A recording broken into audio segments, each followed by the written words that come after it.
that mean no insult. Now, the special advisor to the president, Daniel Bwala, was on Arise TV just a couple of hours ago for an interview. What this man said with his mouth, I'm still thinking, maybe he will come out to tell us that he's under one or two influence that made him to say this thing he said on Arise television.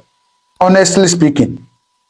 Anyway, let me not talk. I will allow you to listen to him yourself and hear for yourself. Because I tell you that Nigerians allowing this to just go means that even Nigerians are not normal. Honestly speaking.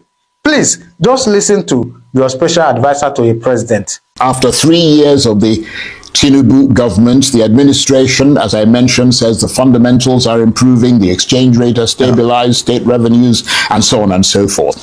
But if the economy is doing so well, why are so many Nigerians still struggling to see it in their daily lives? The answer is simply population and resources. The population is over 230 million. The resources we have, however, the increased revenue is not enough to match with the population and deficit in terms of the infrastructure. So growth will, however, will have to be slow, but it will be slow, steady, and consistent. That is what we take pride in.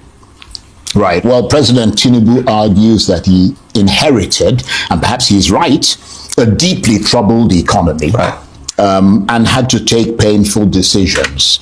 But it's 3 years hence. What would you point to as the single most tangible, I'm not saying achievement, improvement that an ordinary Nigerian can actually feel rather than simply reading about it in economic reports and from people like you saying that things have improved? Actually, everything you said in your prelude or in the monologue are tangible, they are reflective, and they're experience-based.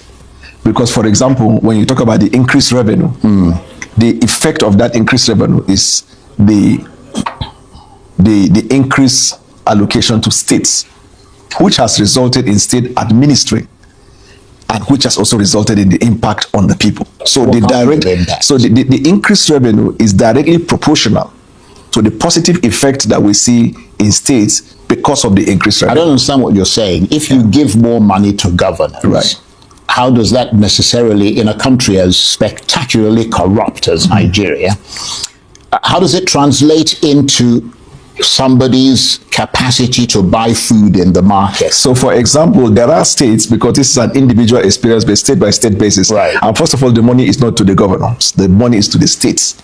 Yeah, but the governors have control of them. Yes, but the point to be made is that the money is to the states. Well, the that's just semantics. No, it's a fact. The governors are just the chief accounting officers of the state.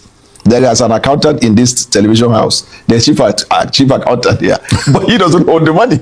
Now, but there are states you can point at tangible result of their policies dealing with, for example, hunger, by the provision of food and agricultural materials, even by the boosting of some of the things that the agricultural... Well, the most successful of those states is not an APC state, is it? I mean, the one everybody talks about is Abia State.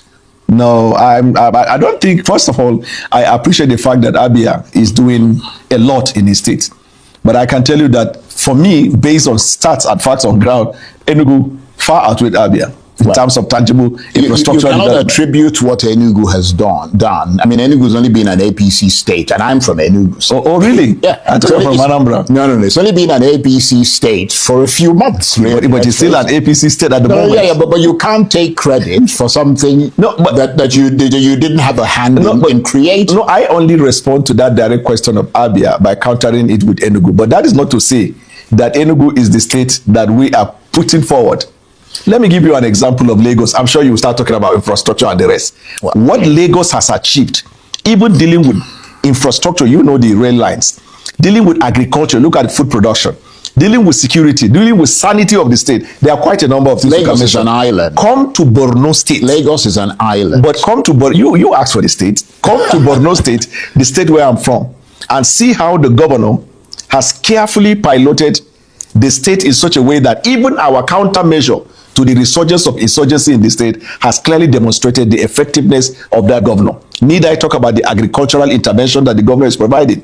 I am actually not here to start talking about state versus state, because it would then take away my job description, which is to talk about what the federal government is doing, which the concomitant effect is seen in the states. And I'm sure you have very limited time. So before I say anything, you will say we'll finish. But I can tell you, as a federal government, almost 20 minutes. No, we haven't gone up to 3 minutes. So go on. The federal government and the government of President Bola Ahmed Tinubu has introduced policies that have affected the common man on the street. So, for example, when we talk about over 1 million beneficiaries of the NEL fund, these are not children of the rich. These are children of the poor who, but for the intervention in this regard, they may not have achieved or may not have the opportunity to go to achieve their dream. That is direct impact on the poor person.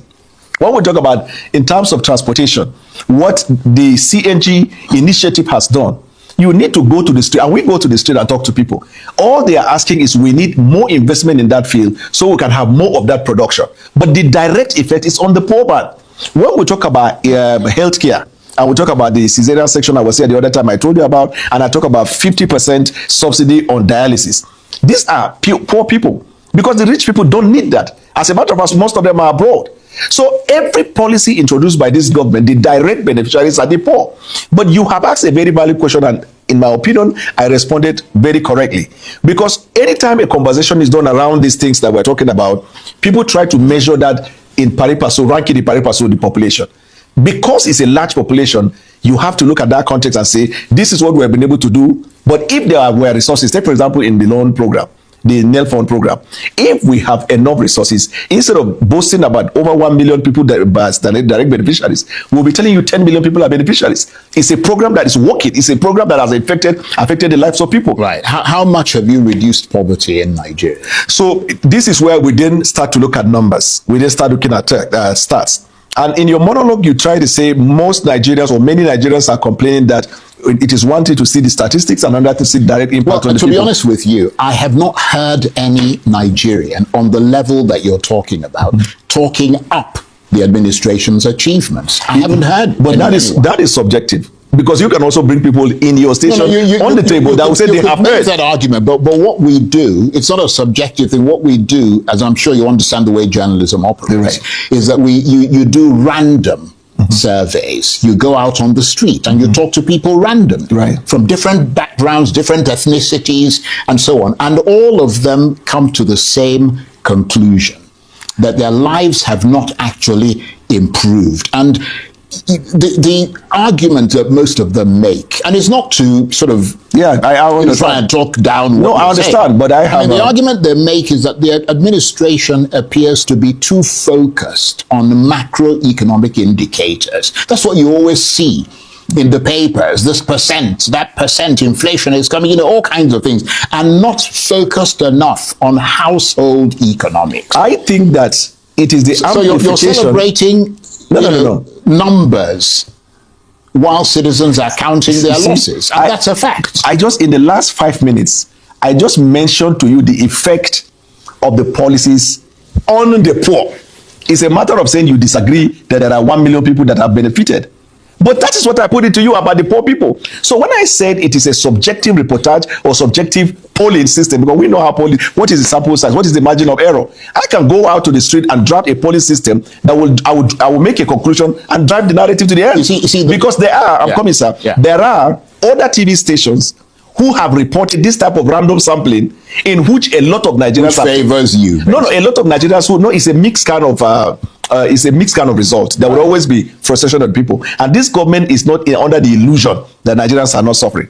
What we are saying, I'm glad you said that, because I've always said that when people listen to some of this stuff, they feel almost insulted. No, but I have always said that you're ramming it down their throats, whilst a lot of the people in the administration are living large, driving fancy cars and traveling abroad and doing all kinds of things. I mean, it would be different if you said, okay, the president said, we're going to cut all this, and people feel that everybody is either on the same level or approximately on the same. You see what I mean? It's that sense that you rub it in their faces. And the other thing is the issue of the differences, that how other problems in society cancel out whatever it is you're saying that you've achieved. So let me give you an example. The constant, steady lack of electricity. The constant problem of insecurity, where so many people can't even go to the school you're talking about. Right. So let me give you a perspective, because I think that, again, perspective will matter in this sense. And I will beg you to give me a moment. Of course. The cliche, the rhyme, the rap, the stanza that is often driven in the media by the opposition and sometimes even by members of the press, because you echo and mirror what's happening. And if the opposition have spoken more than we have spoken, you mirror what they say. Is this same rhetoric? People are poor, people are this, people are that. No, I will come. That's why I say, give me a moment, because if you cut the flow of thought, then it can carry a very different meaning to it.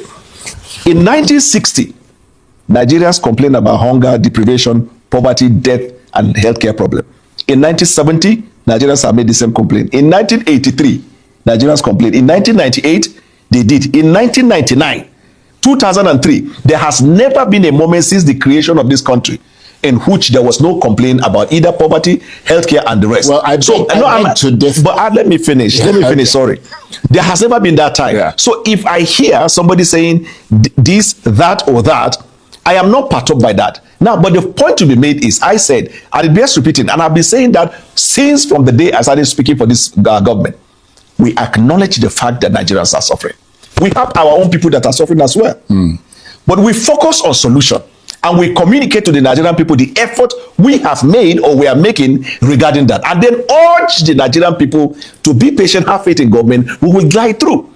That has been our consistent message. But oftentimes, it is taken out. You want them to re-elect you and continue to wallow in their suffering. Again, so whilst you get around to fixing the problem, whatever you find. So you see, you are taking a position already. So that is, we are debating. You are not interviewing me, we are debating. I am asking you a question. And it is a question. So when I understand your question, but you don't understand my answer. But you don't understand my answer. Look, you asked about direct effect on the poor. I mentioned that. Acknowledge. I mentioned in the area of healthcare, but education. I about the things that cancel out whatever it is you say you're doing. Okay, then, if you said it cancel them out, my answer will be population. Now, for those who do economics and they understand planning, no matter the acumen, if the resources you have are so scarce that the population consumes. So why did you make the promises you made at the outset? I mean, there's been an APC government in power since 2015. Right. Okay. I'm here to speak for President Bola Tinubu. I'm just telling you that there's been a consistent. Are you not a member of the APC? Yes, I am. But if you want to speak about APC, you speak to the national chairman. I'm speaking about the policies of President Bola Tinubu. Government. Okay, when you go for re-election, don't worry. When we get there, we know what to say. What I'm saying, you're not just going there for President Tinubu. You're going there as a collective body of APC. Okay, that's the support that is given to the president. Now, you also talked about the 1960s and the 1970s. I mean, go and look at the quality of life and the standard of living and compare Nigeria to all the other approximate economies around the world and see how close it was to those economies. When you come to the 1970s, go and look at the standard of living of people, even after the Civil War. Look at what General Gowon did in this country. There was nobody who could say that they didn't feel it. Look at the Udoji payments in the 1970s. You see, this is we call mischaracterization and misrepresentation of context. Where people had the quality of life and the purchasing power of the naira was so powerful that virtually everybody in this country, or from a certain level, could easily just go and buy a vote. Yes, but since you are interviewing me, let me respond. Since you are interviewing me, let me respond. It's just that you're making you even miss out the point I was saying. No, you miss it out. Look at your point. You talked about Nigerian people complaining about hunger, poverty, and the rest. The question is not standard of living. There's a difference between complaint and living. But unfortunately, you said complaining. Well, so I'm responding to that. Except if you retract it, I'll be happy that you retract it. Let's not waste time on that. So when you mentioned that, my response was, if it is the question of people are suffering, that has been the term since the creation of Nigeria. You switch again, far away from this context, and start talking about standard of living, which was not the basis for the conversation or for your question. Please. So if you ask a question, you just come back from the UK where you go to regularly to go and chill out with your money. No, am I not right? Am I not entitled to use my money? No, I'm not saying it's my money. But am I not? Was I not going to the UK before I was appointed? What I'm saying, I actually met you in the UK. Well, I am a resident of the United Kingdom. But anyway, look, let me move on to something so we don't waste too much time. Okay. Sort of, this sort of back and forth blackball. And I hope that you will avoid that. One of the administration's central promises was to improve security. Right. Not just, I mean, all the way from 2015 till the present. That was one of your central promises. Yet many communities across Nigeria continue to face worsening banditry, kidnappings, and violent attacks. Why is that? Good. And I pray to the God of heaven, you will permit me to answer. Please. Right. So we talked about the situation of Nigeria, right? We talked about Nigeria bordering countries that lead up to Sahel. We talked about, and it's a fact that the world can tell, the influx of terrorists into this terrain. In the month of May alone, we acknowledge the fact that we have seen these activities of the insurgents, the bandits. And it is so unfortunate that it is happening at a time when we're close to the election, which you see most of this crisis economy thing. But we try to tell Nigeria, because there are individuals who are in the forest as we speak tonight. They lose their loved ones because they are dying in the forest so we can have a free life. And it will not be fair to our security forces in the bush, in desert, in towns, engaging with these terrorists, for us to sit here and talk about no success is made. But you're not giving them. We're not talking about them. We're talking about your policies. We're talking about your approach to security. Okay, we're talking about how you, as a government, deals with insecurity. Okay, permit me one second. I'm not talking about the soldiers. Okay, if you go and look at those soldiers, they will say to you that they're not getting the equipment they need to do the job. They will say to you that the percentage of the budget that has been released for them to do their job is minuscule. I'll be happy to answer when you come to me and say they said, not they will tell you. But let me not be distracted by that. In the month of May alone, listen, the joint airstrike between the Nigeria and the US killed 175 terrorists in the northeast, and several foreign ISIS trainers from Iraq were allegedly among the people that were killed. 2 days later, there was a strike that also resulted in the allegedly. Don't you know that? You're a government spokesman. What I am saying the report. Airstrike reportedly neutralized about 176 terrorists. And please don't distract, because you will soon say time has gone. I want to, you see, this government is not, we are not being fair with the government. Okay. Several foreign trainers from Iraq were allegedly killed, right? Yeah. Now, Borno strikes targeted ISWAP camp, logistic hub, weapons, their cache, financial networks, and the surrounding. Now, intelligence reports suggest that the disrupted terrorists are those we killed. That area was for training, drone operation, and command structures. Let me also say, the key leaders of the terrorists that were killed were Abu Bilal al-Munuki, Abu al-Wahab, Abu Musa al-Mangawi, Abu al-Mata. These are major people, and the clearance operation is still ongoing.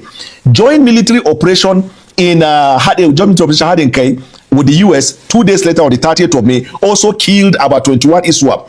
The camp were permanently destroyed. The troops of the 12th Brigade of Nigerian Army rescued 23 kidnapped passengers in Kogi.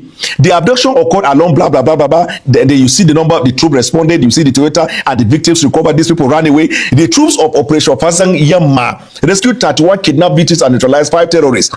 31 kidnapped victims were rescued. 5 terrorists were neutralized. You come back on the 19th of May in a those security operation. Troops of 4th Brigade Nigerian Army arrested 12 suspected kidnappers and collaborators and drug operation kickpin. They were nabbed. Then you come back again, you see all suspects and recovered items were handed over to the police. Whilst we talk about the suffering, whilst we talk about the killings, while we talk about the kidnap also going on, we also as government deem it fit to bring to the Nigerian people. Let me tell you the program. The progress that the Nigerian government and the President Bola Ahmed Tinubu's late administration is making in this regard, as a way of encouraging them to know that government is doing its best, and we are going to put that one behind us. Well, you didn't answer the question that I asked you. They're getting a tiny percentage of the budget they need to carry out. The reason why I did not answer, because it wasn't a question. You say if you ask them. You say if you ask them. Okay, let's just. You say if you ask them. Let me say this. You've cited a lot of the elimination of terrorists and criminal leaders and so on. And we commend the Nigerian security. But do you emphasize it in the media? You don't. Excuse me. But you don't. We do actually. No, you don't. We commend the fact that they do, that they've achieved those things. But many Nigerians judge security by a simple measure: whether they can travel safely on the roads and sleep peacefully at night. Whether many communities across the country continue to face worsening banditry, kidnappings, and violent attacks. I'll give you one simple example. Okay. In 2016, myself, my driver, and a cameraman, we took the car and drove from here all the way to Daura, to President Buhari's hometown, and drove all the way from Daura without any security, nothing, to Calabar in the southeast, stopping in different towns and doing reports from there. I would be insane to think of doing that. In 2026, members of Arise TV have traveled from Abuja to Kaduna without being Abuja to Kaduna is a very short. But before drive. What about the rest of the country? I'm coming. Before President Bola Tinubu came on board, you couldn't do that without serious security because it's an every week affair. Yet in 2026, people have been traveling from Abuja to Maiduguri. People have been traveling from Abuja to Adamawa. People have been traveling. Have you traveled from here to You're from Borno State. I'm from Borno State. Have you driven from here to Maiduguri? Oh, I don't think the entirety of the interview today. Well, I'm coming. You're from there. Do you feel secure? I want to be very honest with you. Right. I don't think I was called on this interview to answer question, but to put words to me. Because each time I make the effort to answer, I'm coming. And I'm saying that because you're one of the most prolific and respected, and I still maintain my respect. But I'm saying that so that it doesn't happen tomorrow. When you called us to ask us questions, I beg you in the name of God to allow me to answer. There will always be follow-up. You can rebut it. We don't get that as a governing party. I have to say it clear to Nigerians.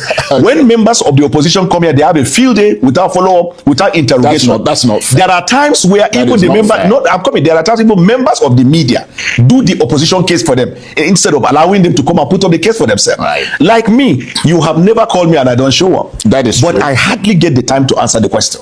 That's a fact I have to say. I have never in any media platform raised that. Do you know why I'm raising it before you? Why? My respect for you. And I know that you will deal with this situation. There are places I won't say that. I will flow with the moment. Somebody's texting me, calling it emotional blackmail. No, look at the other day. Atiku came and got 1 hour.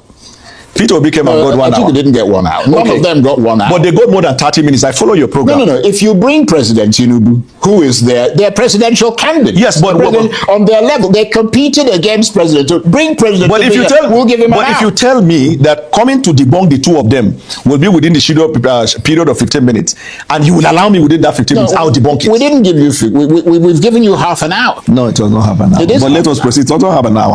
I am making a request that because sometimes, let me be honest with you, Mr. Charles. Yeah. When a question is put forward and the person who is being interviewed is unable to land in the flow of thoughts, and midway he's interjected, sometimes what goes out to the media and becomes a breaking news is a totally mischaracterization of what happened. Well, and I've seen that over time. Yeah, but I'm sure you understand that you're somebody who's traveled a lot internationally. Yeah. I mean, I've heard you on the BBC, CNN, and all the rest of it. We give you actually much more time here than they would ever give you on any of those programs. Is the nature of their program. Supposed to be the nature of their program. There was a time a program in Arise. There was a time morning show. They will be interviewing you for close to 3 hours. When they build up guests, then they started segmenting. I'm a media person. Anyway, my first contact with you, if you remember, was in London. Absolutely. Many years ago on Arise TV, you interviewed. That is true. So we've been around the block, and we're approaching election. It will not be nice that the governing party, just because there are situation for opposition, want to take over government and the rest. I don't fear any question. Is the reason I went for this program, even though I knew PDP at the time briefed him. So we don't fear. Yeah. The government of President Tinubu, the government of President Tinubu is transparent.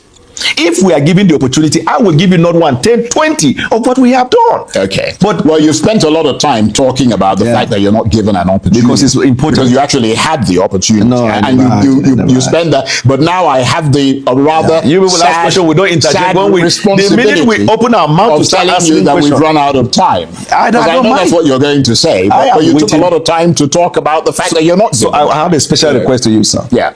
If you can, any time that you have convenient for you, you create time for this interview, bring up all the cases of the opposition and what is going on in Nigeria.